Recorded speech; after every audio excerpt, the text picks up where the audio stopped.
All right, we're going to make a right coming up here on Coates Island Road. Okay, got it. Man, it's a gorgeous day to visit Lake Champlain, Jeff. Yeah. The colors are peaking right now. The way they reflect off the lake, it just looks incredible. It is. It is absolutely stunning out here. So Coates Island is barely an island in the large bay in Colchester section of Lake Champlain. It's mostly connected to the mainland by that short bridge we just crossed.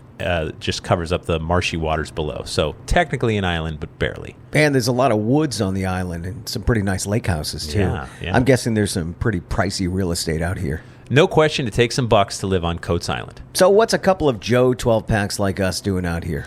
Well, if we're to believe the legends, we may just strike it rich on this 80-acre island. Now, how would we do that?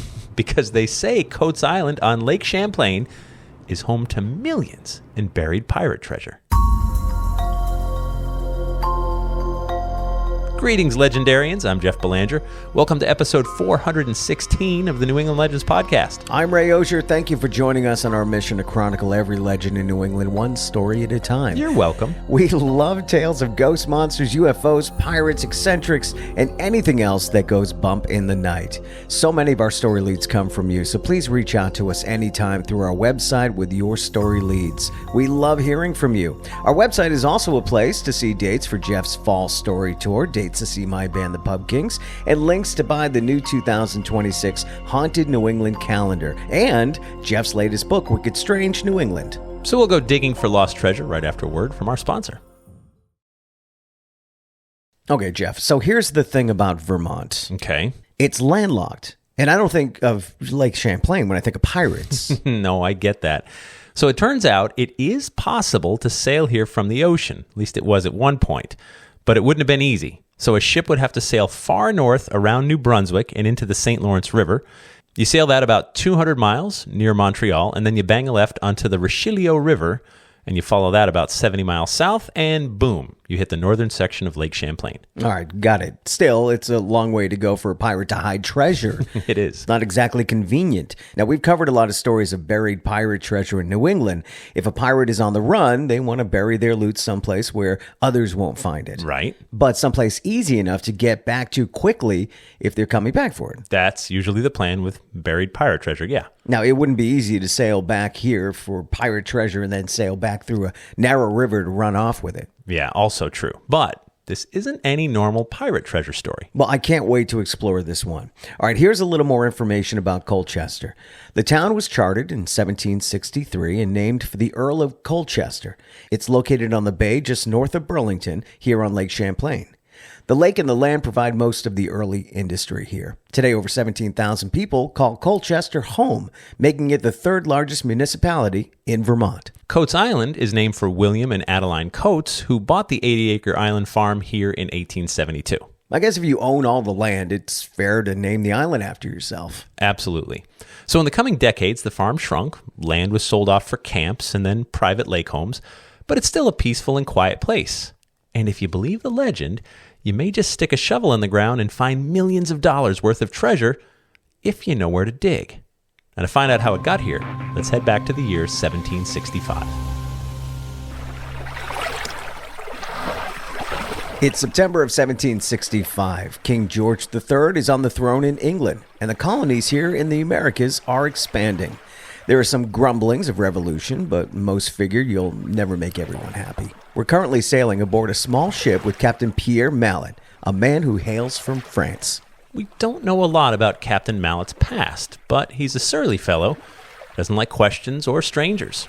So after sailing his ship along the St. Lawrence River far inland, he trades his ship for a smaller vessel to finish heading south to a large lake he's heard about throughout his life.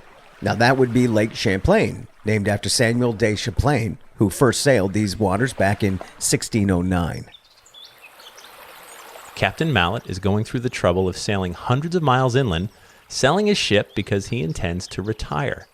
By the time Captain Mallett reaches the wide open waters of Lake Champlain, he believes he's found his final home. So Mallett aims his boat to a large bay on the eastern shore of the lake. Once on land, Captain Mallett keeps looking over his shoulder to make sure he wasn't followed.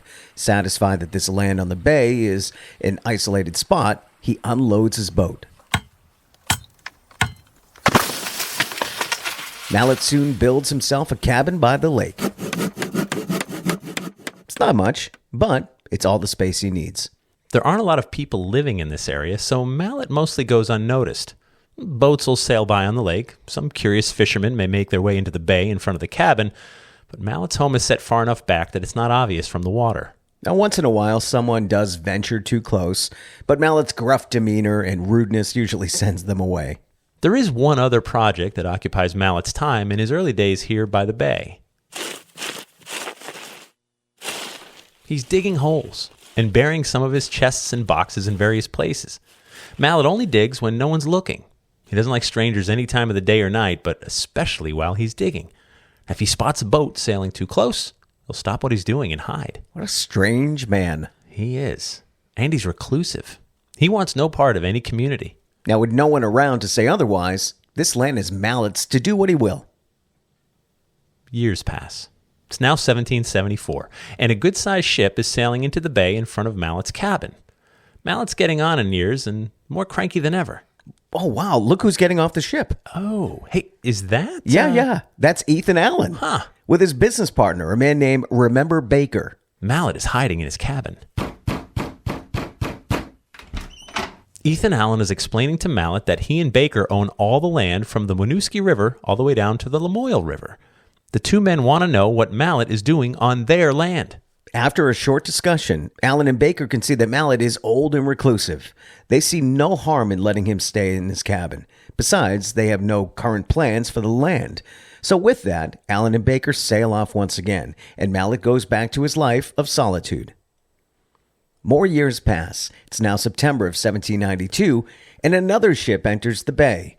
When they search the woods, they find nothing but a cabin that's clearly been unused and rotting in the woods for some time. It would seem Pierre Mallett is gone. Mallett is gone, but a mystery remains. A mystery that would remain in the dark for another 140 years. It's now October of 1939. The bay by the old cabin is now formally called Mallett's Bay, based on its sole occupant for so many years. Now, one day, Winooski Mayor Albert J. Gravel receives a letter in the mail. The letter came all the way from France from an Elie Thibault of Vendée-sur-Mer, France. The letter asked what became of the vast land holdings once owned by Pierre Mallett. The letter included a map of the bay stating Elie believed his distant relative Pierre Mallett owned most of the land around the bay. Mayor Gravel wrote back assuring Thibault that the land in question was never Mallett's and that he can trace the ownership from Ethan Allen and Remember Baker through present day. Several weeks pass, and another letter arrives from Mayor Gravel, this time offering more details. The letter explained how Pierre Mallett had been in charge of the French army's funds to pay their soldiers. Mallett absconded with the gold and sailed off for the Americas with a fortune and as a wanted man. Which would explain why he wanted to hide out somewhere remote. Exactly. And explain why he was maybe burying the gold. If he got caught, they couldn't take all the money if they couldn't find it. Right. So this letter from Mr. Thibault claimed he had a map of where the treasure was buried. He even offered to cut Mayor Gravel in on the bounty if he could help facilitate the expedition. But that's when the trail runs cold. Mayor Gravel didn't buy the story, and the letters from France stopped coming. And that brings us back to today. So this legend of buried treasure in and around Coates Island has been around since 1939. Most of the details we got from the May 25th, 1951 Burlington Free Press newspaper that outlined the strange foreign correspondence. But imagine if it were true. Yeah. If Pierre Mallett drew a map where the treasure was buried and mailed it home, then the letter was passed down through generations until someone said, "Let me go get the gold." But obviously they didn't have a lot of money. Otherwise, you'd think that they would have paid their way over to the United States and followed the map and quietly dug for treasure. That's a good point. Now, with so many unanswered questions, we can't help but wonder if there really is buried gold out here in the bay or on Coates Island. Most people refer to Mallett as a pirate, and while he did plunder some treasure, I think thief is a more accurate term to describe him. Still, yo-ho, yo-ho, if there's buried treasure here, we may never know. And I think we should dig just in case. Sure. And that takes us to After the Legend, where we dig deeper. There it is again. into this week's story. And sometimes we veer off course. After the Legend is brought to you by our Patreon patrons. This is our ultimate group of insiders who help us financially with our hosting, production, travel, and all the other costs it takes to bring you 2 podcasts each week. All we ask is for $3 per month, but if there's enough of you, that goes a long way. Our patrons get early ad-free access to new episodes, plus bonus episodes and content no one else gets to hear. Please join us at patreon.com/New England Legends. And to see some pictures related to this week's story, click on the link in our episode description. Go to our website and click on episode 416. We talk about digging for buried treasure as kids all the time. All the time. We seem to not be able to resist a buried pirate treasure story in New England. All the history in New England, I feel like you could just go in your backyard and probably dig deep enough to find something. Let's look at all the buried, not just pirate, all kinds of buried treasure stories we've covered over the years. What do you think next year we just not work and just go to these sites and dig? Absolutely. Like a 10 square foot area, 100 square feet or something. Until someone runs over and says, "What the hell are you doing in my lawn?" We think maybe Who's going to fix that? Yeah, we think the pirate treasure might be here. No, that's it's irresistible, and we have talked about being kids and just digging for pirate treasure. Mm-hmm. And we've also talked about how digging is cumbersome. Yeah. It's difficult. Yes. If you've ever dug a hole in your backyard for something, a pool or a fire pit, it's not easy. No. And I wonder if these pirates called dig safe before they... You're supposed to. I know, yeah. Probably not. No, I don't think so. I don't think dig safe was around. Or how many times did they dig in one area before they found an area with no rocks? Well, right. So, clink. Oh, come on. New England, 10 you're feet that way. You're killing us, New England. Clink. All these rocks. Why would we bury treasure here? Yeah. If there's buried treasure, it's probably right at the surface. We're like, we can only get down like a foot before we hit ledge. Oh, my. Or the beach. Yeah, or the beach, yeah. But then that's going to wash up sooner or later. Or come up with the tide. All right. Yeah, no, that's all good points. But I love it. So if you're Googling like pirate treasure on Lake Champlain, this story comes up again and again. Not really a pirate, right? This I discovered from the newspaper article, years later, that talked about how he was just a recluse who probably stole some money. And then there's debate whether did he steal it, did he have it and just brought it over from France. But when you hear how he was just ready to call it a day and didn't want to be around people anymore, there was a time where that little bay in northern Vermont on the lake, there would have been no one around. Right. I mean, the town of Colchester had just formed, but so was a couple of farms and, pretty spread out, I would imagine. People doing their own thing and just worried about getting by, not worried about who might be, in a cabin by the lake. Right. If you move to an island like that, you're not looking to meet people. So you want to be alone. No one's conversing on the island, I'm sure. However, on the debate here about whether, he had a bunch of money or not, if you're going to live on a little tiny cabin on the lake and you need to eat for years, okay, you're going to fish. But I mean, you're going to need other stuff too. Yeah. And to get that, you're going to need money. Right. You're going to have something to trade. So how did he survive for years in a little cabin? Sure, he could cut his own firewood. Yeah. He could fish for food, and he had plenty of water right there. Fine. Wildlife. Yeah, I guess you could hunt for deer and stuff. That would have been around. So you'd have game, but he probably would have had to pay money to farmers and stuff and get other stuff that he needed, clothes, what have you. So to make it out there for years, would have taken some resources, and who knows? And it's also possible that over time, the amount of gold he had got, because millions in pirate treasure. Well, one version of the story I read said he took a canoe 70 miles. Well, a canoe with all of his supplies and money? 70 miles. That's that's days. Even if you're going with the flow of the river, you're still, that's a long time. So, but yeah, because I had, Samuel D. Champlain would have found the route too, right? He would have gone down the St. Lawrence, which is a mighty wide river, but then this skinnier river, now there's a series of locks and canals that can also connect you to Lake Champlain. So it is still possible to sail from the ocean to Lake Champlain, but it's not easy today, and it was way less easy, centuries ago. Does that mean that we can make a shark movie about Lake Champlain? Is this did we just come up with another movie? Yeah. This is what's Sharknado 7 now? Something like that. Lake Champlain. Right. No, impossible. No, improbable.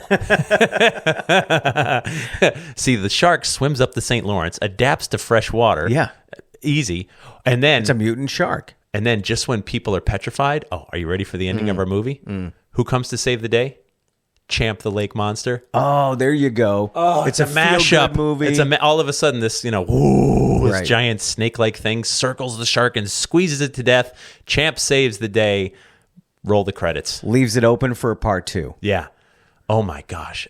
Are we writing this down? We should write this down. We never write these things down. Write these. All these movies are going to start turning up, and we're going to be like, "Damn it, we need lawyers. We need a lot of lawyers." Oh man, these terrible, terrible movies that are so well conceived. Oh man. But yeah, Lake Champlain got a lot of stories about it. Yeah. You know, I mean, so many. But yeah, really an incredible lake.